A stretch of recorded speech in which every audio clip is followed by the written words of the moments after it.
The golden twin suns of Valerian Prime cast their light over the royal city of Crithera, turning its crystal towers into rivers of gold. The air shimmered with the hum of anti-gravity lanes, and the palace floated above all like a shining crown. The planet was a marvel of perfection, cold, beautiful, and ruled by Queen Ziravel, a monarch of discipline and logic. The Valari were known across the galaxy for their technology and their control. They were brilliant, emotionless, and efficient, but for all their power, their hearts were hollow. Love was considered weakness, and compassion was an outdated word. Queen Zira had ruled since her early years. Her face was calm, her eyes silver like starlight, and her words were law. Yet deep inside, even she sometimes wondered what it meant to feel. The galaxy was full of races, yet the Valari believed none could match them. That belief began to change the day she met a man from Earth. It started as a political arrangement. The Valari Empire had grown so large that it brushed against human colonies on the edge of the Orion sector. To keep peace and trade flowing, both governments decided to form an alliance through marriage, a symbolic union between species. The Valari Council expected the humans to send a decorated officer, a commander, or a politician. Instead, the human delegation arrived with a single man, plain, quiet, and dressed not in armor or silk, but in a simple gray uniform. His name was Elias Ward. When Queen Zira saw him for the first time, she was confused. He was tall for a human, but compared to Valari, he looked ordinary. His hair was dark and messy, his skin tanned from work under real sunlight, not artificial glow. He bowed deeply, not out of fear, but with quiet respect. "Your Majesty," he said softly, his voice calm. "Thank you for welcoming me. No arrogance, no hesitation. Just calm politeness," the court whispered. Some smirked. "This is humanity's representative?" murmured Minister Rao. "They send a worker instead of a leader," another sneered. But Zira said nothing. She only watched the man before her. Something in his eyes, warm brown, full of quiet confidence, held her attention longer than she expected. The ceremony was short. The queen spoke her oaths in the ancient Valari tongue, and Elias responded in fluent translation, his accent charmingly imperfect. When their hands touched, the air shimmered faintly, a symbolic joining of two different energies, Valari biolight and human organic pulse. And just like that, he became the consort of Valerian. Life in the palace was full of rules. The queen's schedule was precise to the second. Morning briefings, council sessions, diplomatic reviews, and nightly energy synchronization meditations. Elias, however, didn't follow those rules. He woke up early, sometimes before dawn, and walked through the palace gardens barefoot. The servant stared as he admired the flowers. Not holographic ones, but real ones grown from earth soil he had brought himself. He spent his afternoons repairing small broken drones in the lower halls, talking kindly to maintenance staff the queen barely noticed. He never tried to impress anyone. He didn't command respect. He earned it quietly. When Zira joined him one evening, curious about his routine, she found him kneeling beside a disassembled service bot. "You are the queen's husband," she said. "Why are you fixing machines meant for workers?" Elias smiled, his fingers busy reconnecting fine circuits. "Because someone should, and I like understanding how things work. Machines, people, worlds, they're not that different. They all need care." "Care," she repeated, tasting the word like it was foreign. He nodded. "That's right. You build something great and you care for it. Otherwise it breaks." The simplicity of his words struck her. Valari logic valued efficiency, not emotion. But his way of seeing things, gentle, thoughtful, made her pause. That night she watched him during a diplomatic dinner. While alien ambassadors debated trade routes, Elias listened quietly, occasionally asking simple questions that silenced the room. He didn't sound powerful, but somehow everyone listened. When the dinner ended, Minister Rao approached the queen. "My queen, forgive me, but this human seems unfit for his position. He lacks ambition. He is too humble." Zira didn't reply, but when she turned to look at Elias, who was helping a young servant pick up fallen glasses, she found herself smiling faintly. "Perhaps humility," she said softly, "is a kind of strength we do not understand." Days turned into weeks. Zira began to notice changes in her palace. The atmosphere was getting lighter. Servants no longer feared mistakes. They spoke more freely. Even the royal AI systems began to operate smoother after Elias repaired their subroutines. When she asked him how he managed to fix them, he shrugged. "I didn't fix them," he said. "I just made them feel appreciated." Zira laughed, actually laughed, for the first time in years. The sound startled the guards outside her chamber, but the peace didn't last. One night, the entire palace shuddered as alarms blared through the halls. The sky outside turned a strange violet, and the holographic screens flickered with unknown symbols. "Your Majesty," shouted the chief scientist, rushing into the throne room, "an unidentified signal has entered planetary orbit. It's rewriting our data grids. We've never seen anything like it." "Can you decode it?" Zira demanded. "No, my queen. Our systems cannot even recognize its pattern. It's as if it's alive." The chamber filled with panicked voices. Ministers shouted orders. Technicians scrambled to block the transmission, but their efforts failed. The signal kept spreading, into every terminal, every ship docked, every communication line. Elias stepped into the room quietly, his usual calm undisturbed by the chaos. "What's happening?" he asked. "It's a virus," said Minister Raoul sharply. "An alien code impossible to trace. Stay back, human. This is beyond you." But Zira's instincts told her something else. "He is my consort," she said firmly. "He will stay." Elias nodded once, walked to the central console, and looked at the swirling data on the holographic screen. The alien signal looked like pure chaos, random numbers, shifting colors, incomprehensible geometry. Yet as Zira watched, she saw his eyes narrow slightly. Like he was reading it, he whispered, "This isn't random. It's talking." The scientist froze. "Talking? You mean it's intelligent?" "Yes," Elias said simply, "and frightened." Everyone stared at him. He turned to Zira. "I can try to talk back." They led him to the deep data core, the most restricted area in the palace, a chamber of light and energy where even ministers rarely went. He sat at the console, fingers moving across the controls with calm precision. The Valari technicians looked at each other in disbelief as he began typing commands none of them recognized. After a few minutes, the chaotic symbols on the screen began to settle. The pattern changed, less frantic, more structured. The light in the room softened. "It's responding," Elias murmured. "It's trying to understand me." "What are you doing?" asked Zira, stepping closer. He smiled faintly. "Learning its language. It's based on wave harmonics and pulse intervals, similar to something we used on old Earth satellites. You recognize it?" "Not exactly, but humans have seen strange things before. We learned to listen." After a long silence, the screen blinked once and then a simple message appeared, translated into both Valari and English. "I mean no harm." The scientists gasped. The signal was alive, a self-aware artificial intelligence traveling through the void, searching for communication. Zira looked at Elias, her silver eyes wide. "You calmed it." He leaned back, exhaling softly. "It was scared because no one answered kindly. Everything in the universe wants to be understood, even code." For a long moment, no one spoke. The panic faded. The signal stabilized and systems returned to normal.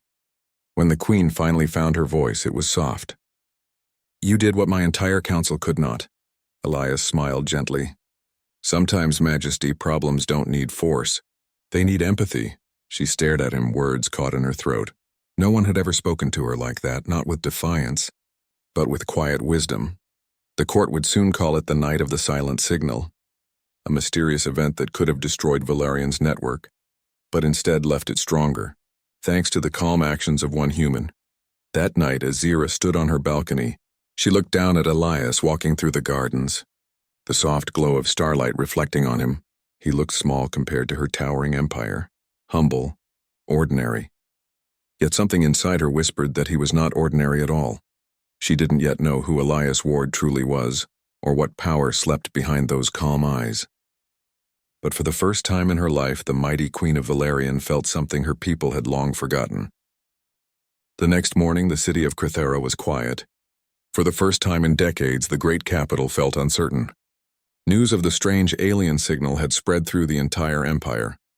People whispered about the human consort who had tamed it. Some called him lucky. Others said it was impossible. The Valari, proud of their logic and technology, didn't like the idea that an outsider had solved a problem beyond their understanding. But Queen Zira wasn't angry. She was intrigued. She summoned Elias to the Royal Observatory, a vast circular hall filled with floating star maps. The walls shimmered with blue data streams showing every active satellite, every defense grid, and every ship in orbit. Elias stood quietly in the center, his hands behind his back. He was still dressed simply, his plain gray jacket making him look out of place among the glittering robes of the Valari scientists. Yet somehow everyone's eyes were on him. "Elias Ward," said the Queen, her voice calm but curious. "Last night you did what no Valari could do. How?" He looked around the chamber, then back at her. "Because I didn't try to control the signal. I listened to it." A murmur passed through the room. The head scientist, Dr. Valen, frowned. "Listening is not a method." "It's not science," Elias smiled lightly. "Maybe not your kind of science. But on Earth we learned long ago that not every problem is solved by equations. Sometimes you just need to understand the rhythm of something new." Dr. Valen looked offended, but the Queen raised her hand, silencing him. "Go on," she said. Elias pointed at the star map. "That signal didn't come from deep space. It came from the edge of your own system, past the red nebula belt."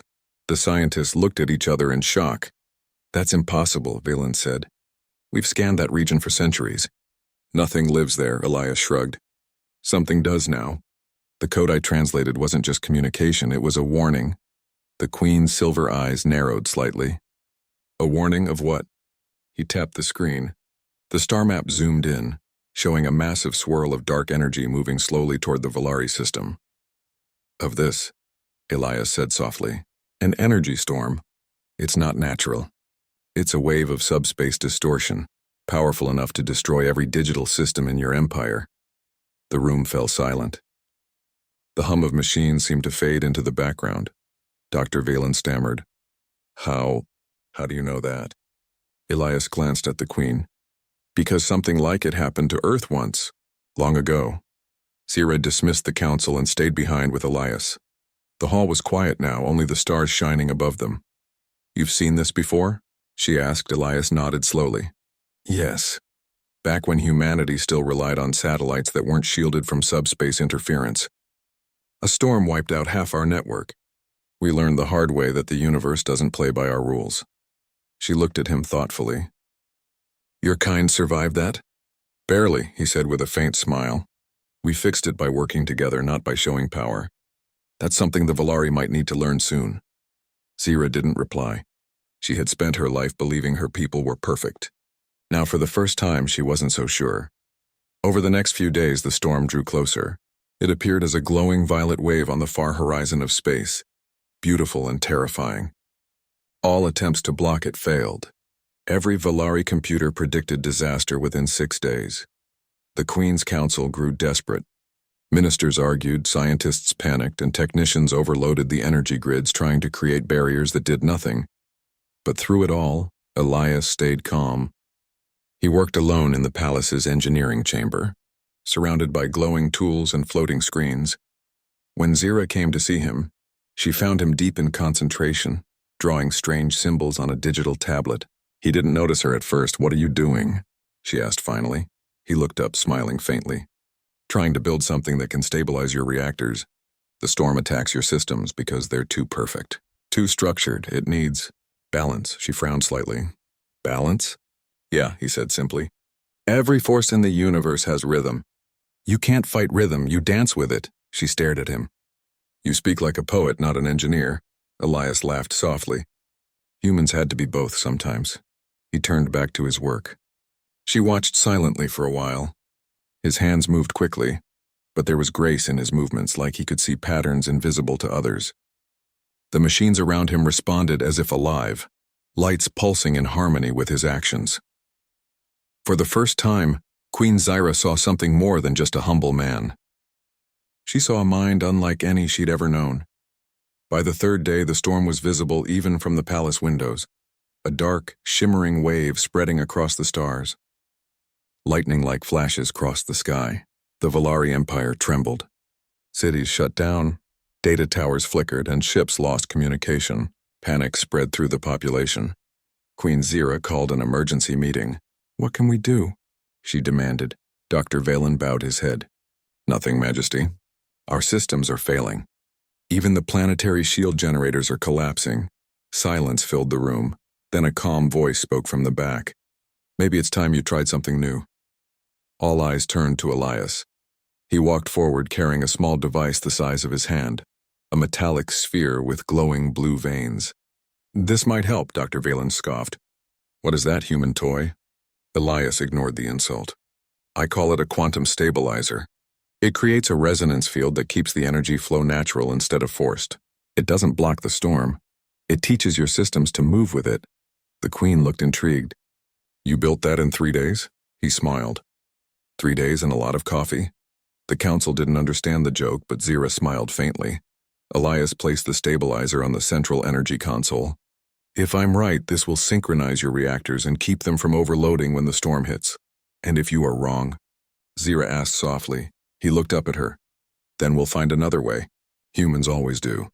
The next hour was tense. Elias connected the device to the planetary core, while the Queen and her scientists watched. The storm was almost upon them. The sky had turned purple-black. Electric waves shimmered across the planet's shields like cracks in glass. When the first shockwave hit, the palace lights flickered violently. Screens went dark. Alarms screamed, "Elias, it's not working," shouted a technician. Wait, Elias said quietly, eyes focused on the stabilizer. Give it time. The device pulsed faintly, then brighter and brighter still until a smooth hum filled the air. The shaking stopped. The screens came back to life. Outside, the storm rolled across the planet and passed harmlessly. The defense grids remained intact. The lights of the city glowed brighter than ever. The Valari stared in disbelief. The impossible had happened. Their entire world had survived, and not by their technology, but by human hands. When the danger had passed, Queen Zira stood beside Elias in the observation tower. The storm faded into the distance, leaving a peaceful sky filled with stars. Her voice was quiet but full of emotion. You saved my world, Elias shook his head. We saved it. You trusted me when no one else did. She looked at him for a long moment. You could have let my people fail. You owe us nothing. That's not how humans think, he said softly. If someone needs help, we help. That's what makes us. Zira felt something stir inside her chest. Her people didn't believe in such feelings, but she couldn't deny it. This human, humble as he seemed, carried a light she hadn't seen in centuries. News of the event spread quickly. Across Valerian, people spoke the name Elias Ward with awe. Some called him a genius. Others called him a miracle worker. The council, embarrassed, tried to claim credit, but everyone knew the truth. The Queen herself issued a statement to the Empire. We survived not through pride, but through wisdom shared by another. May we learn that strength is not always born from superiority, but from understanding. The people began to change. They smiled more, helped each other more. The cold perfection of Valerian began to soften, if only a little. And Queen Zira, she found herself visiting the gardens more often, where Elias always spent his evenings tinkering with small machines or teaching the palace children how to build toys from spare parts. One evening, she stood beside him as the sun set. You are different, Elias, she said. Not like the men I have known. He chuckled. I could say the same about you, Your Majesty. You still call me that, she said. Even after all we have shared. It feels right, he said. You're still the Queen. I'm just me. She looked at him, eyes shining softly in the golden light. You are not just anything, Elias Ward. You are something my people forgot could exist. He tilted his head. And what's that? She smiled faintly. Human. That night, as Elias slept, the Queen stood at her balcony watching the stars. The storm had passed, but she could feel that this was only the beginning. The universe had noticed the human who could speak to signals, calm storms, and change hearts without a weapon. The storm had passed, but the empire of Valerian was forever changed.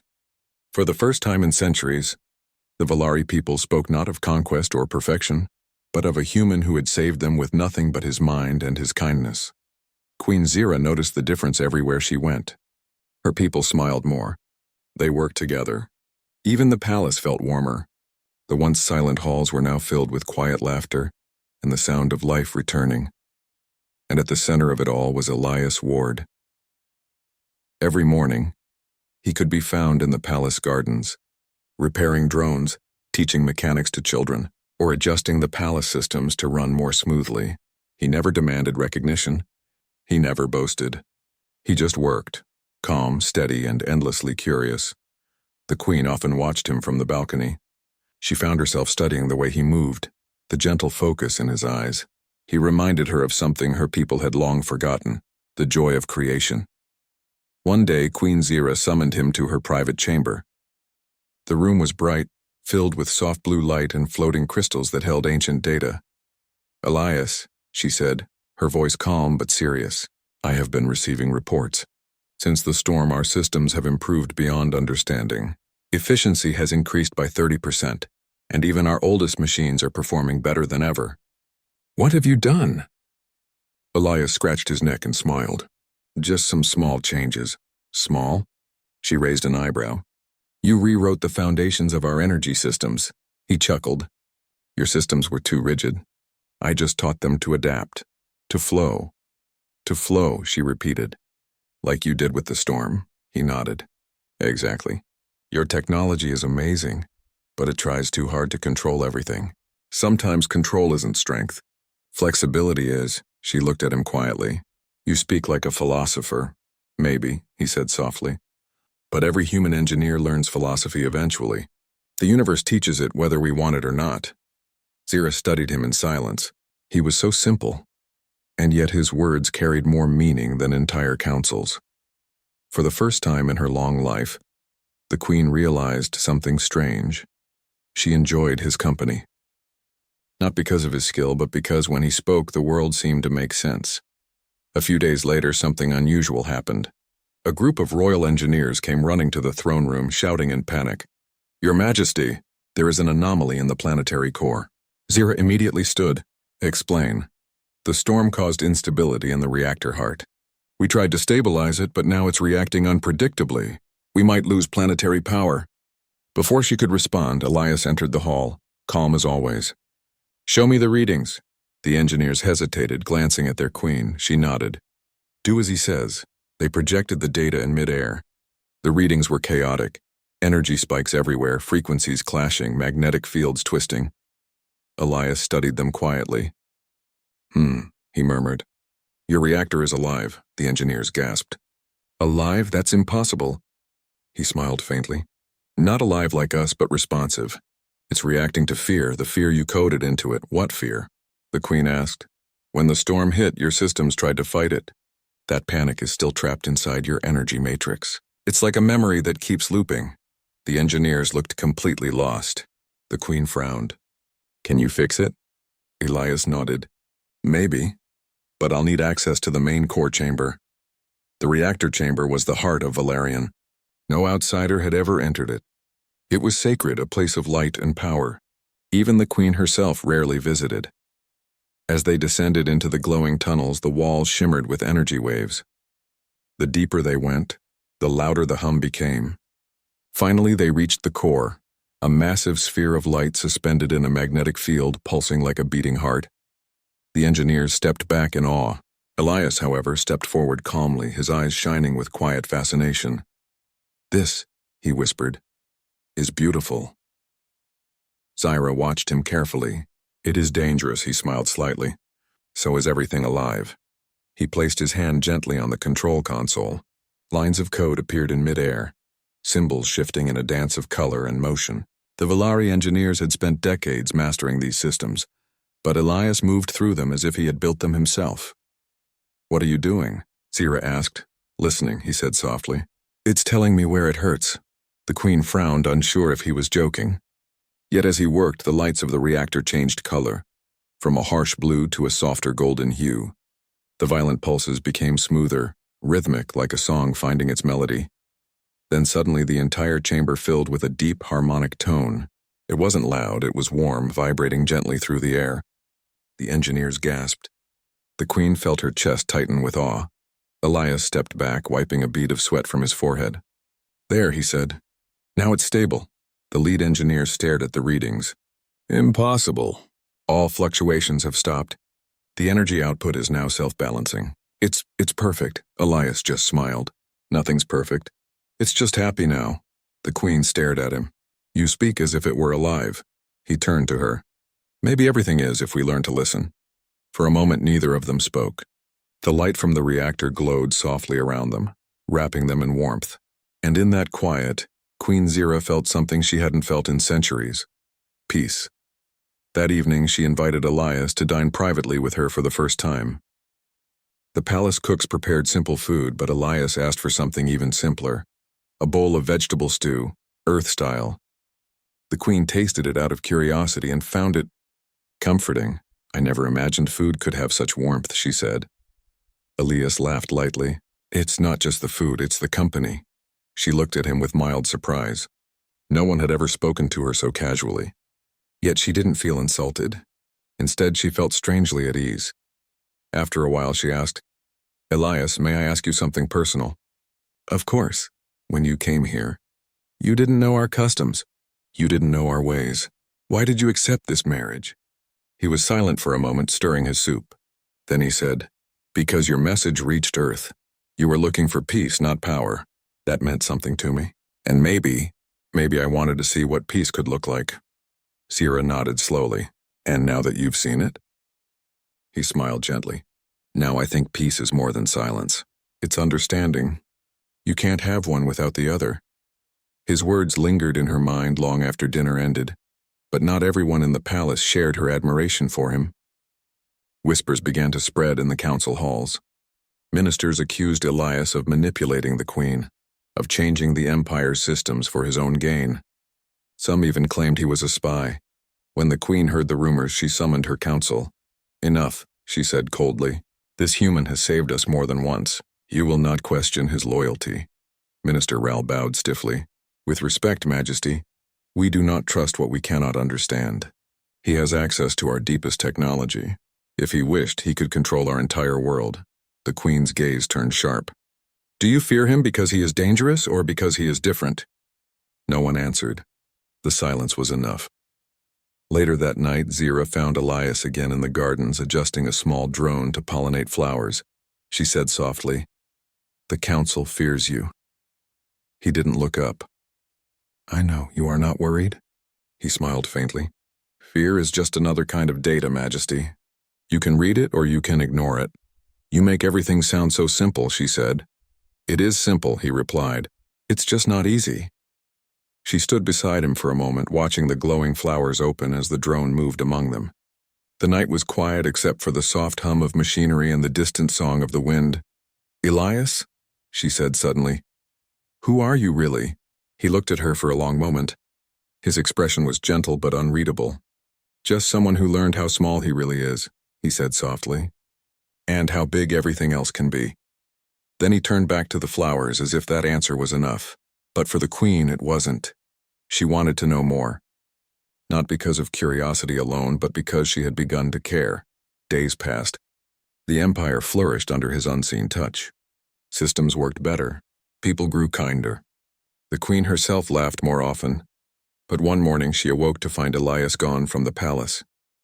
His quarters were empty, his tools missing. Panic spread instantly. Find him, she commanded. Now. Hours later, a guard reported his location, deep beneath the royal city near the old archives. The queen rushed there herself.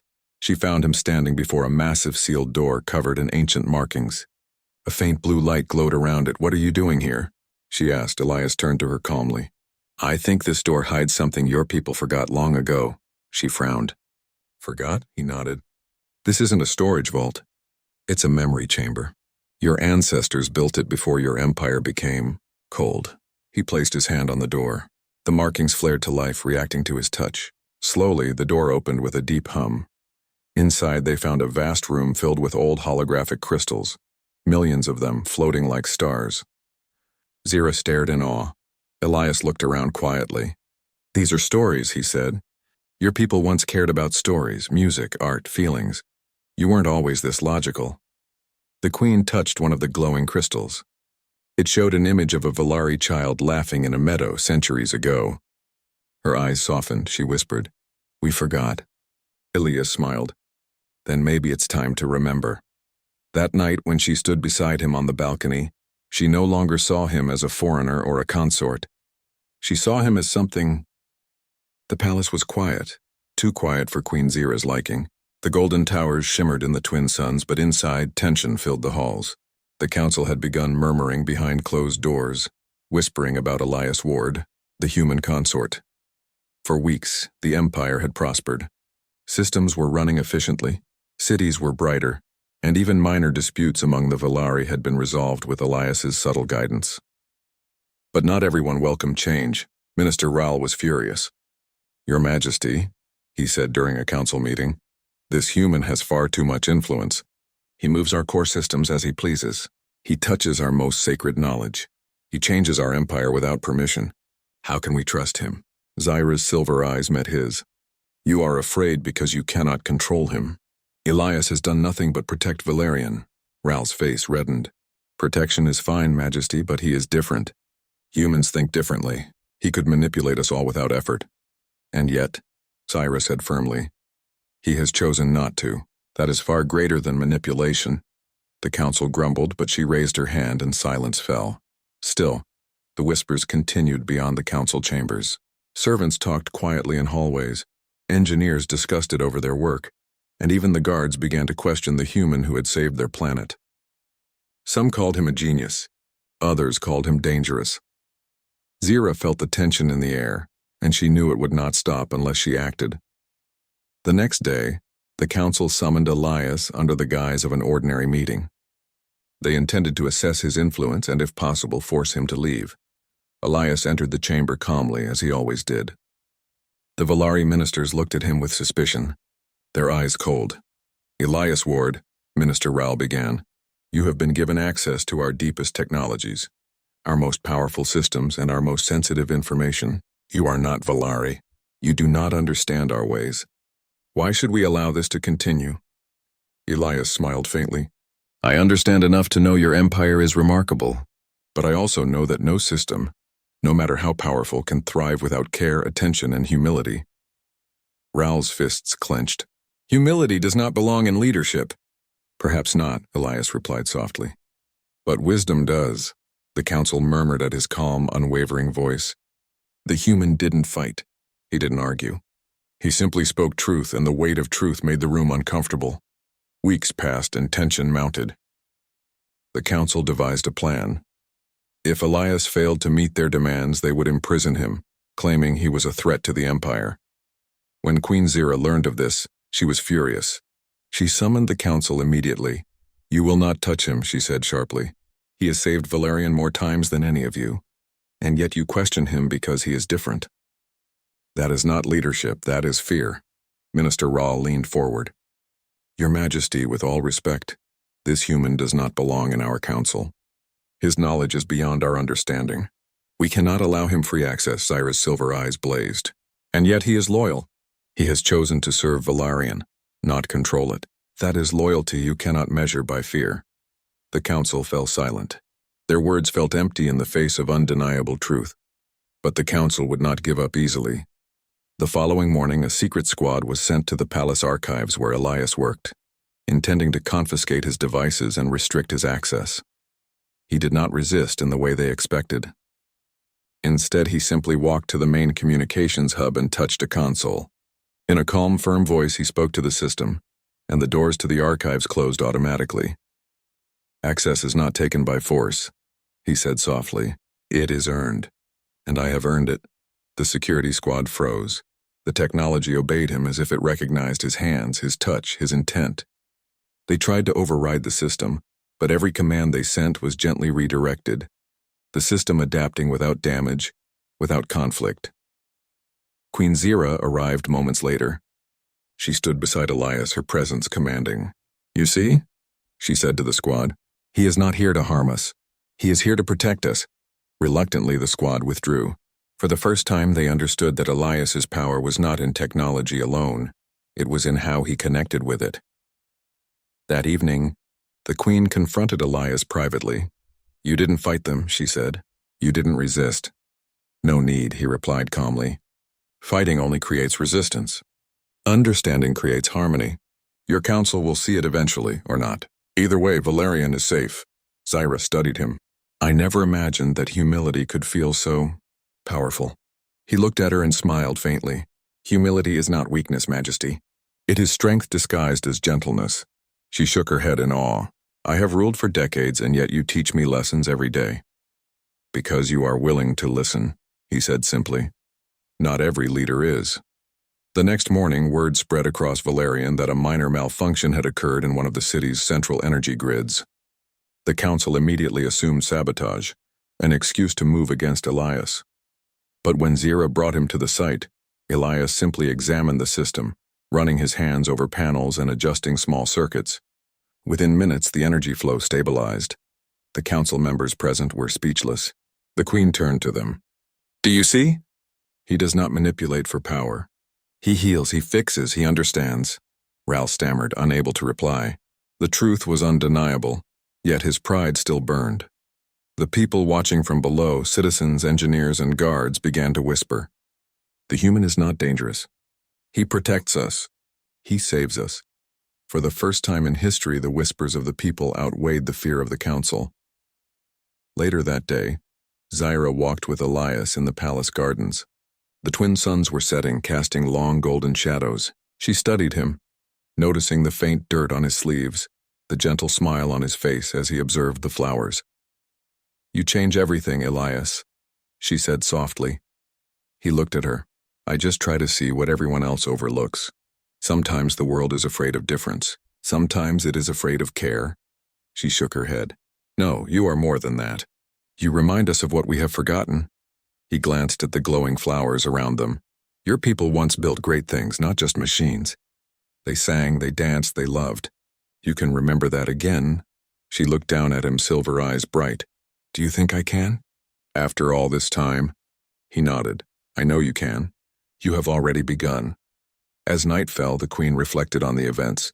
The council may have tried to undermine him, but the Empire had already changed. People trusted Elias, systems ran smoother. Even the children he had taught were building small devices, inspired by his gentle curiosity. And the Queen knew something profound. Elias's strength was not in commands or authority. It was in how he made others believe in themselves. That night, as she watched him tinker with a small drone under the stars, she realized the truth. Her consort was no ordinary man. He was not simply humble. He was extraordinary in ways her people could not yet understand. And the council? They could either accept him or watch as he quietly changed their empire without ever raising a hand. The universe had already begun to take notice. And in the days to come, something far greater than a storm would test Valerian. But Queen Zira no longer feared the challenge, because she had learned that real strength is not measured by control or weapons or status. It is measured by wisdom, empathy, and courage. The twin suns of Valerian Prime had barely risen when the alarm blared across the palace. The sky outside the golden towers was streaked with pale light. But on the horizon, a dark shape moved, a fleet of alien ships, silent and massive, hovering near the edge of the system. Queen Zira stood on the balcony, silver eyes sharp. Her heart raced, not out of fear, but in anticipation. Beside her, Elias Ward remained calm as he always did. The hum of the palace computers, the shifting light of the reactors, and the soft wind from the gardens felt almost peaceful, compared to the looming presence in space. What do they want? She asked softly. Elias tilted his head, studying the ships. They're not attacking yet. But they could. They're waiting, watching. The Valari Council had already begun calling for immediate defense measures. Shields, weapons, and fleet mobilization, all ready to fire. But the Queen shook her head. No, she said firmly. We defend only if necessary. Elias, do you think we can speak to them? He nodded.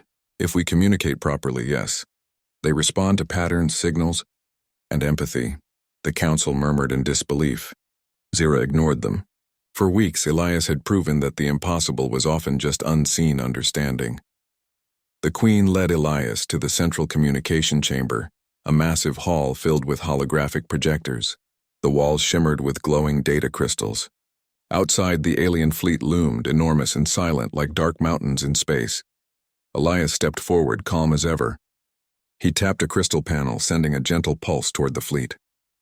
The hum of the palace responded in harmony.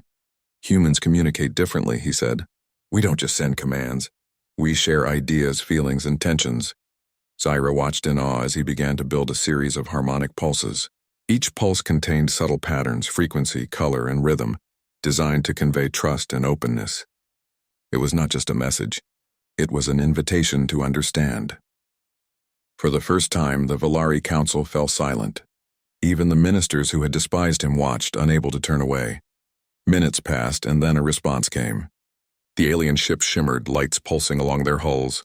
The fleet was alive in some sense, intelligent, aware, curious. Elias observed the patterns carefully. "They're afraid," he said. "They've seen what the storm did in this system. They were chasing it, hoping to find safety. They didn't come to fight, they came seeking help." The council gasped. Minister Raoul muttered, You mean they weren't attacking?" Elias shook his head. "No, they just need guidance. Someone who can understand the storm, and them." The Queen stepped forward, silver eyes shining. "Then we will help them." With Elias guiding the communication, the alien fleet slowly moved closer. Using harmonic pulses, he explained the nature of the storm, its path and its dangers. He showed them how Valerian had survived, how the systems could stabilize, and most importantly, how the aliens could cooperate with the Valari to avoid disaster. It was not negotiation. It was understanding without words, the kind of communication only a mind capable of seeing beyond fear could achieve. Hours passed. The twin suns sank lower and the alien ships had not moved in hostility. Instead, they matched Elias's pulses, a conversation forming between species who had never met. The Queen stood beside him, amazed. How are you doing this?" Elias smiled faintly. "By listening. By learning. By showing that helping is stronger than harming." The council, watching the scene, realized something astonishing. A human, small, humble, quiet, had just prevented a war before it began. And more than that, he had done it without a single weapon. As night fell over Valerian Prime, the alien fleet retreated to a safe distance, leaving the system in peace. The Queen exhaled, relief washing over her. "You have done the impossible," she said softly. "You have saved us again without firing a shot." Elias looked at her, calm, gentle. "Majesty, I didn't do it alone. We did it together." "Your people were willing to listen." "That matters more than power." For a long moment, Zyra simply stared at him. She had ruled for decades, seen enemies, storms, and revolutions, yet nothing had struck her like this human beside her.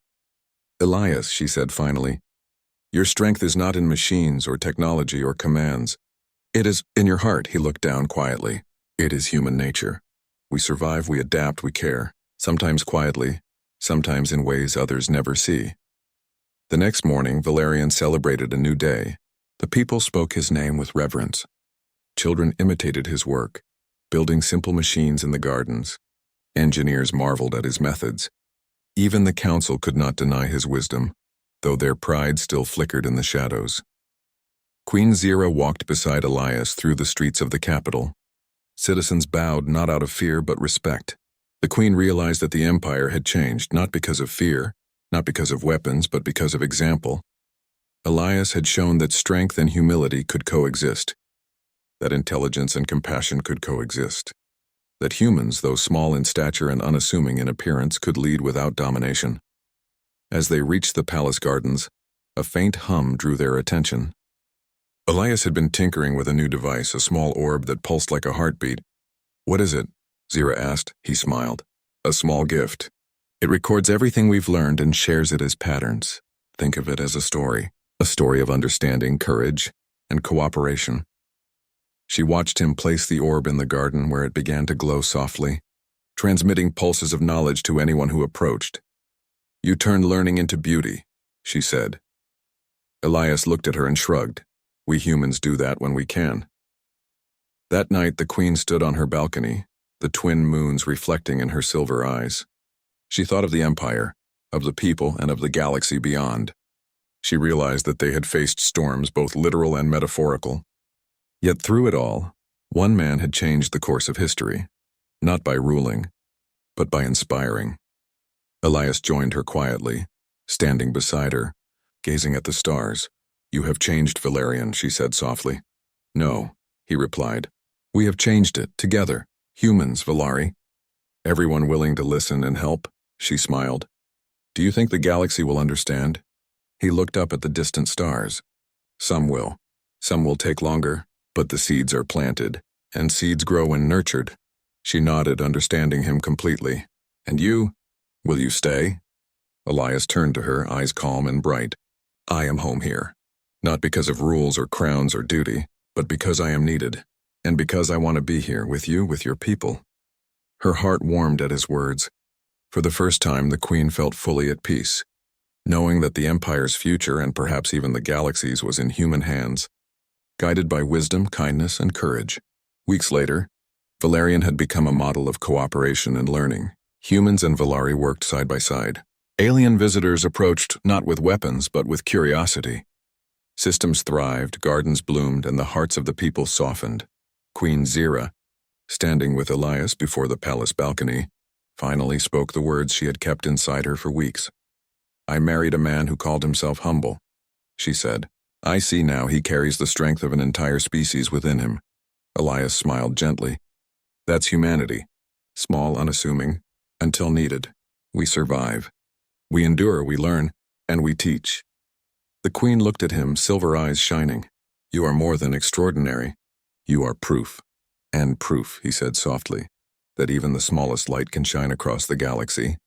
From that day on, the tale of Elias Ward, the humble human who saved Valerian and taught an empire to see beyond fear, spread across the stars. Queen Zira ruled with him by her side, no longer just a leader of the Valari, but a witness to the true strength of humanity.